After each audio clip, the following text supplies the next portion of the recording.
Hello everybody, welcome to this afternoon's conversation with Larry Burke, the owner and CEO of Outside Magazine, and also the lead sponsor for the second annual Bike and Brew here in Santa Fe, and of course Outside being such a strong global brand for many outdoor enthusiasts. It's great to have Outside Magazine here in Santa Fe, but also be a sponsor of this incredible event. This year we anticipate that more than 10,000 people will participate in the Bike and Brew, which means that people will get to experience fine, high-quality micro beer and enjoy more than 300 miles of trails, bike trails, both in the city and in the county. So it's going to be a great weekend. Larry, thanks for spending some time with me today in the rail yard, right next to your office. Absolutely.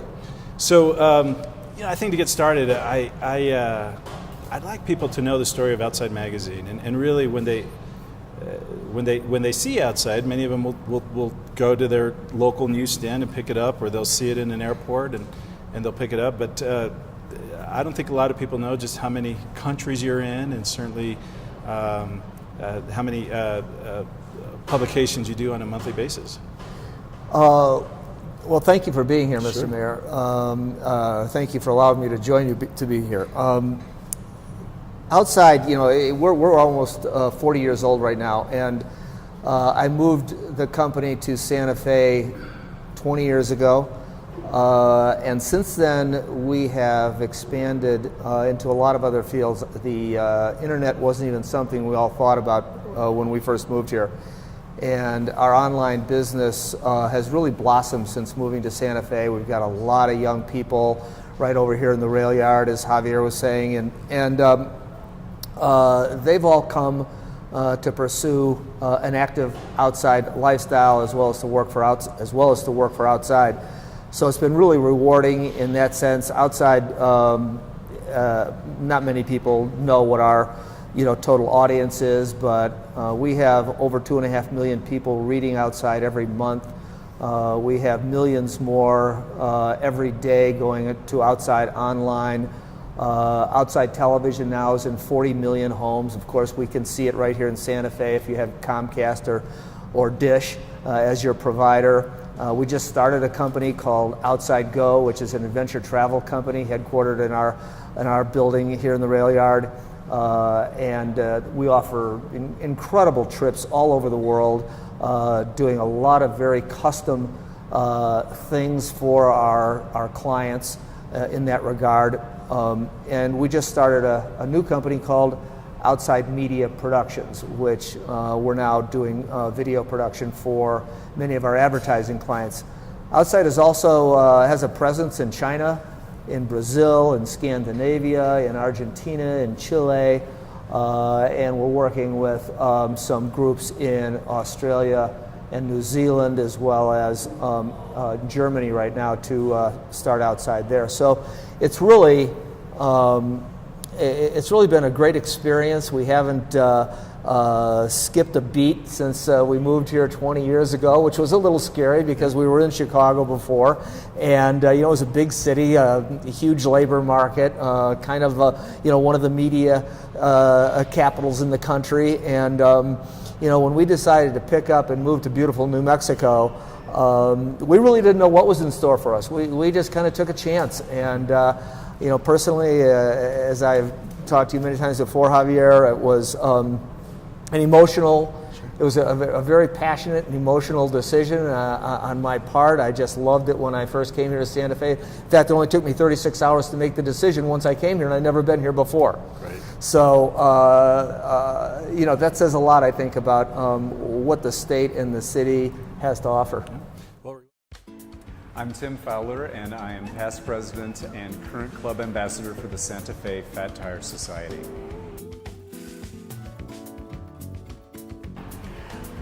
Where it is now is a very good place. The cycling in Santa Fe is improving in part due to a lot of efforts by the club, and in part, I think, just people recognizing that it's a great way to recreate and a great way to get around town. I've been in Santa Fe since 1997, and I have to say that in the years that I've lived here, cycling has become much more common, much more welcome, and much more enjoyable here.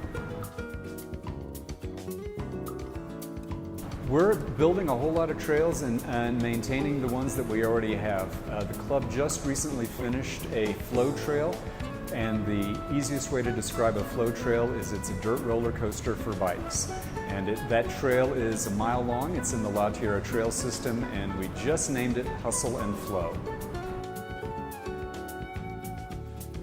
The Santa Fe Fat Tire Society just won, in coordination with the city, the county, and a lot of other help, recognition as a Silver Ride Center with the International Mountain Bicycling Association.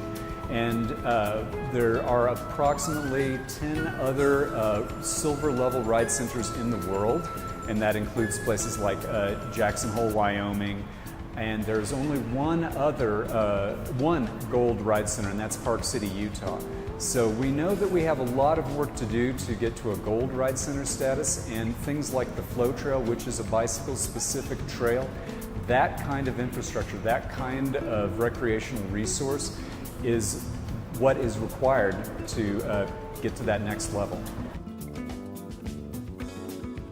It's recognition. It's recognition in the international mountain biking community that this is a really great place to go and ride. We, of course, have the La Tierra and Dale Ball trails.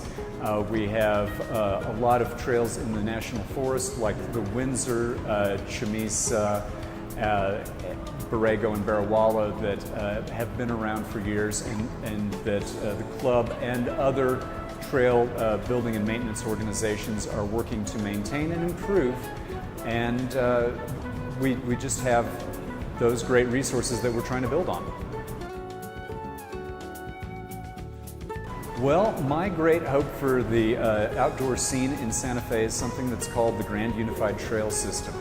We have trails, like I mentioned, on one side of town, the Dale Ball system. We have trails on the other side of town called La Tierra, and other disparate, disconnected trail systems around town.